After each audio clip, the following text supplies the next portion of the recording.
ಇವತ್ತು 5 ವಿಧಾನಸಭಾ ಕ್ಷೇತ್ರಗಳಿಗೆ ನಡೆದಂತಹ ಉಪಚುನಾವಣೆಯ ಫಲಿತಾಂಶ ಪ್ರಕಟ ಆಗಿದೆ. ಗುಜರಾತ್ನ 2 ವಿಧಾನಸಭಾ ಕ್ಷೇತ್ರಗಳು, ಕೇರಳದ 1 ವಿಧಾನಸಭಾ ಕ್ಷೇತ್ರ, ಪಶ್ಚಿಮ ಬಂಗಾಳದ 1 ವಿಧಾನಸಭಾ ಕ್ಷೇತ್ರ ಮತ್ತು ಪಂಜಾಬ್ನ 1 ವಿಧಾನಸಭಾ ಕ್ಷೇತ್ರಕ್ಕೆ ಸಂಬಂಧಪಟ್ಟ ಹಾಗೆ ಇವತ್ತು ಚುನಾವಣಾ ಫಲಿತಾಂಶ ಪ್ರಕಟ ಆಗಿದೆ. ಇನ್ನು ಮೊದಲಿಗೆ ಗುಜರಾತ್ ವಿಧಾನಸಭಾ ಉಪಚುನಾವಣೆಗೆ ಸಂಬಂಧಪಟ್ಟ ಹಾಗೆ ನೋಡೋದಾದರೆ, ಗುಜರಾತ್ ವಿಧಾನಸಭಾ ಉಪಚುನಾವಣೆಯಲ್ಲಿ ಕಾಡಿ ವಿಧಾನಸಭಾ ಕ್ಷೇತ್ರ SC ಮೀಸಲು ಕ್ಷೇತ್ರ ಇಲ್ಲಿ ಬಿಜೆಪಿ ಗೆದ್ದು ಬೀಗಿದೆ. ಬಿಜೆಪಿ ಅಭ್ಯರ್ಥಿ ರಾಜೇಂದ್ರ ಕುಮಾರ್ ಧನ್ವೇಶರ್ ಚಡ್ವಾ ಇವರು 39,000ಕ್ಕೂ ಅಧಿಕ ಮತಗಳ ಅಂತರದಿಂದ ಜಯವನ್ನು ಸಾಧಿಸಿದ್ದಾರೆ. ಕಾಂಗ್ರೆಸ್ನ ರಮೇಶ್ ಭಾಯ್ ಚಡ್ವಾ ಅವರಿಗೆ ಸೋಲಾಗಿದೆ.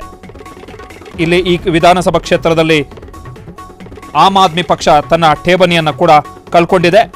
ರಾಜೇಂದ್ರ ಕುಮಾರ್ ಧನೇಶ್ವರ್ ಚಡ್ವಾ 60,290 ಮತಗಳನ್ನು ಪಡೆದಿದ್ದಾರೆ. ಚುನಾವಣಾ ಆಯೋಗ ಒಟ್ಟು 22 ಸುತ್ತಿಗಳ ಚುನಾವಣಾ ಫಲಿತಾಂಶವನ್ನು ಪ್ರಕಟ ಮಾಡಿದೆ. ಇನ್ನು ಕಾಂಗ್ರೆಸ್ನ ಅಭ್ಯರ್ಥಿ ರಮೇಶ್ ಭಾಯ್ ಚಾವ್ಡಾ ಇವರು ರಾಜೇಂದ್ರ ಕುಮಾರ್ ಧನ್ವೇಶರ್ ಚಾವ್ಡಾ ಇವರು 99,742 ಮತಗಳನ್ನು ಪಡೆದರು. ಆ ಮುಖಾಂತರ ಪ್ರಚಂಡ ಮತಗಳ ಅಂತರದಿಂದ 39,452 ಮತಗಳ ಅಂತರದಿಂದ ಗೆದ್ದಿದ್ದಾರೆ.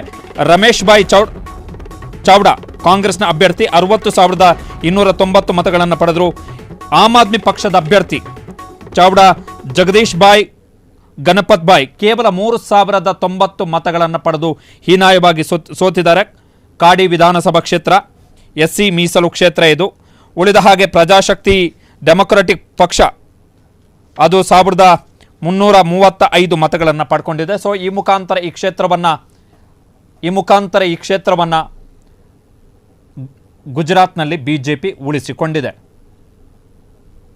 ಕ್ಷಣ ಕ್ಷಣದ ಸುದ್ದಿಗಳಿಗಾಗಿ ಫ್ರೀಡಂ ಟಿವಿ ಸಬ್ಸ್ಕ್ರೈಬ್ ಮಾಡಿ, ಲೈಕ್ ಮಾಡಿ ಹಾಗೂ ಫಾಲೋ ಮಾಡಿ. ಹೊಸ ಸುದ್ದಿಗಳ ನೋಟಿಫಿಕೇಶನ್ಗಾಗಿ ಬೆಲ್ ಐಕಾನ್ ಮೇಲೆ ಕ್ಲಿಕ್ ಮಾಡಿ.